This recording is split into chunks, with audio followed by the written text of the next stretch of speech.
In this next video, we're going to continue simplifying radicals, this time using some multiplication and division. The guiding principles are there on the top of the screen.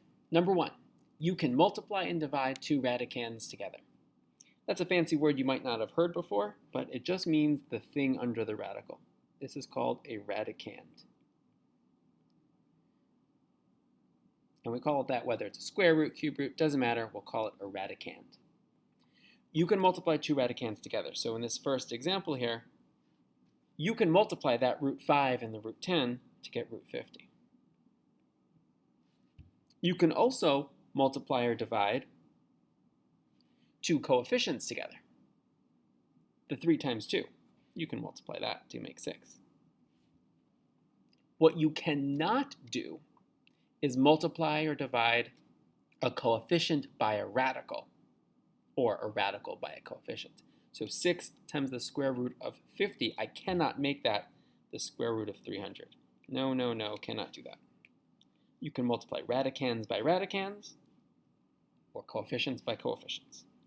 Once you do get this, the product of the radicands, so now we have 6 times the square root of 50, you can still simplify that radical just as if we were starting off this way. So the root 5 and root 10, I couldn't do anything with those, but now that I have the square root of 50, I can break that apart into the square root of 25 times the square root of 20 times the square root of 2. And the reason that's helpful is because one of those is rational. The square root of 25 is 5. So you absolutely can take the square root of 25, call it 5, and then multiply the 6 times the 5 together. And that is fully simplified. That would be your answer. You can do it with division also. Root 12 divided by root 6. Again, you cannot divide a radicand by a coefficient. In this case, that would be the 6. So I cannot just call that the square root of 2. It doesn't work that way. Cannot simplify from a radical to a number that's outside of a radical. But I can simplify the radical by itself. The square root of 12 has a 4 in it, has the square root of 4 in it. So keeping it in the numerator and making sure I'm still writing the whole fraction down every line, I can simplify it, take the square root of 4 out, and simplify the square root of 4 to 2. And now that that 2 is a coefficient, not part of the radical anymore, now I can reduce the fraction. 2 over 6 is 1/3. So I can write that as root 3 over 3. Again, the radical 3 and the regular 3 cannot cancel each other out, cannot be simplified, because one's in a radical, one's not. And then the last point up here, point number 4 in red, the square root of a fraction is the same as the fraction of square roots. So in this case, root 36 over 25, you might not know that off the top of your head, but if you split it up into two separate square roots, then you should recognize the square root of 36 is 6, the square root of 25 is 5, so the square root of 36 over 25 is 6 over 5. And that works both ways. If you ever have two separate radicals that you want to put together into a single radical, you can. Like, for example, if you had the square root of 12 over the square root of 3. Now, I could simplify the square root of 12, but it's a little bit easier to think of that, in this case, as a single fraction, or the radical of a single fraction, because then that fraction can be reduced. 12 over 3 is 4, now that they're both under the same radical, and then I can just take the square root of 4 and call it 2.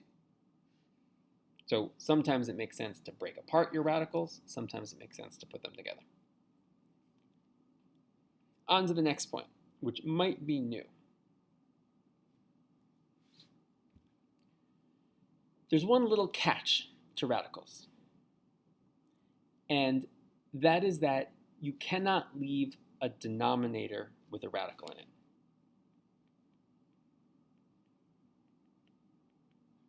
Or at least, if you do, it's not considered simplified. You can't leave a radical in the denominator.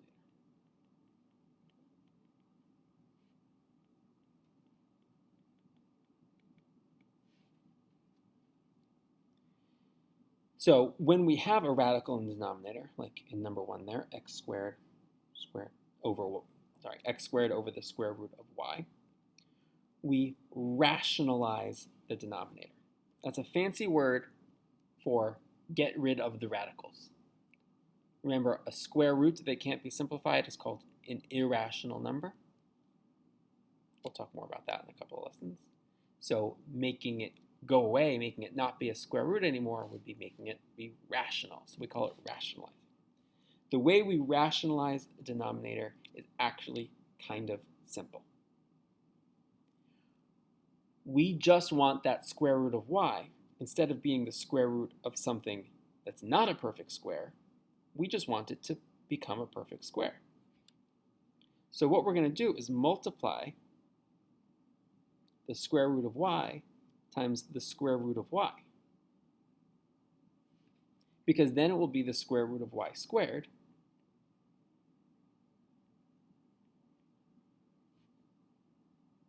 And the square root of y squared is just plain old y. Technically, it's the absolute value of y, so I'll write that there.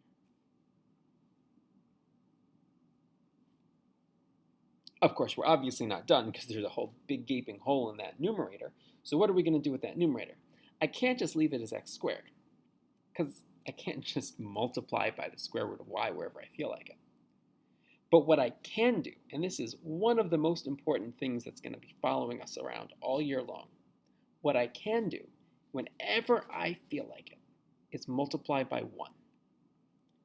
So instead of writing just multiplying by something over the square root of y, if I multiply by the square root of y over the square root of y, that's okay.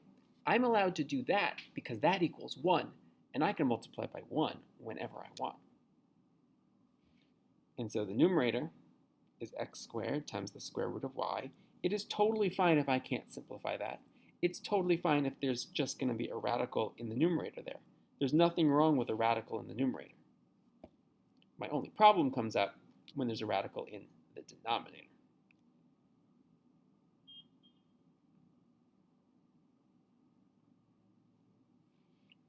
And so my final answer is x squared times the square root of y over y. And you know what? I'm deciding I don't even need that absolute value because y has to be positive anyway, for reasons we'll talk about in coming classes. So in that case, we'll ignore the absolute value. Looking at number 2. One thing I'll suggest to you first is before you do anything else, rationalizing the denominator comes last. So before you do anything else, simplify what you can. We can write this as 2 separate square roots. The square root of, x to the 4th over the square root of 8y to the 5th. And then we can simplify each piece of that separately. I can simplify the square root of x to the 4th. And I can simplify the square root of 8. If you're getting to the point where you can kind of see this in your head, that's fine. You don't have to write this step out every time. But I'm going to simplify the square root of 8 like that to root 4 root 2. And simplify the square root of y to the 5th. Remember, we divide that by 2. We divide that exponent by 2. But there's still going to be a remainder there, so there's 1 left over in the radical. And then I can clean that up a bit. The square root of 4 is 2. And I still have a 2y in the square root. And that's where my problem comes in. That's where I'm stuck. We can't leave that square root of 2y in the denominator, so we need to rationalize the denominator. And so we're going to do the same, similar to what we did in the first example. We're going to multiply by whatever it takes to make the denominator, the radical in the denominator, be a perfect square. So I'll write that in this box too. Multiply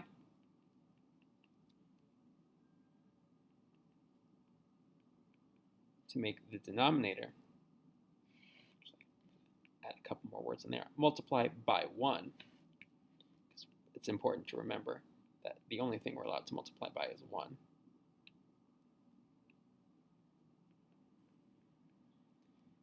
To make the denominator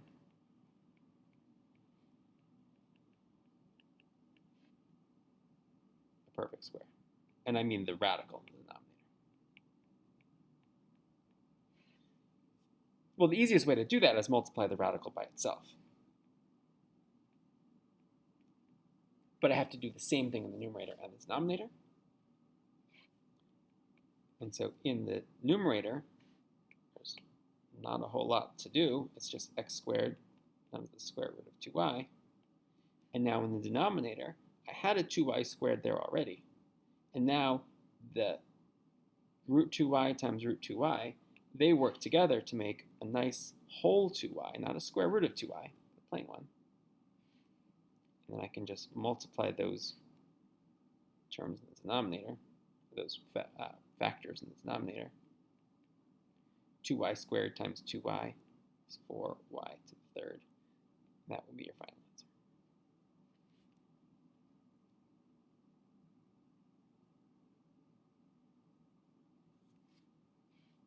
Take a look at number 3. That'll be the last part of this video. For number 3, notice how it's a cube root, so that does change things a little bit, but we're still going to have the same thought process going in, which is, let me see what I can simplify first. So I'm going to rewrite it as a separate fraction. Actually, before I rewrite it as a separate fraction, I just noticed I've got y to the 4th over y. I can reduce that before I do anything else. So 16y cubed over x to the 4th. That helps a lot, actually. And then I'm going to simplify the cube root as much as I can. I think it's helpful to break it up into a numerator and a denominator. If you don't, it really is okay. But I do like breaking them up. And then I'll simplify them both. Again, just like I said in the last example, if you can just see the cube root of 16 and you know what to do to that without breaking it up into its pieces, that's fine. You can skip this part where you write the cube root of 8 times the cube root of 2 separately. You can just call that 2 times the cube root of 2, and that's fine. The cube root of y cubed is just plain old y. And in the denominator, I'm going to simplify the cube root first. Remember, the idea was divide by the index. So I'm going to divide that 4, the exponent 4, by the index 3. Well, 4 divided by 3, 3 goes into 4 once. So we've got an x to the first outside the cube root. But there is a remainder of 1, so that does have to stick around. And so after I'm done with my simplifying, it's 2y times the cube root of 2 over x times the cube root of x. So everything is simplified except for this pesky little denominator right there. That's the only thing we have to worry about getting rid of.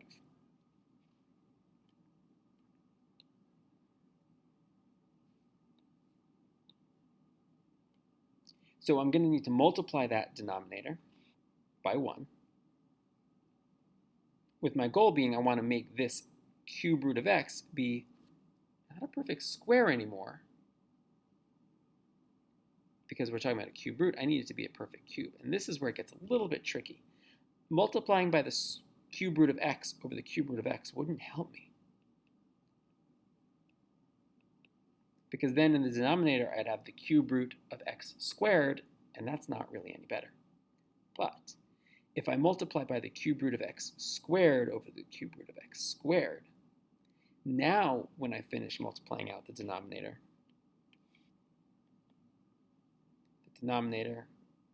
will be x times the cube root of x cubed, because the x and the x squared work together to make x cubed, and that's a perfect cube. That's what I'm looking for. In the numerator, if I've simplified everything fully, I shouldn't ever really be doing anything other than just writing a bunch of junk together. In the denominator, I can then simplify the cube root of x cubed is another x. So that's final answer will be 2y times the cube root of 2x squared over x squared.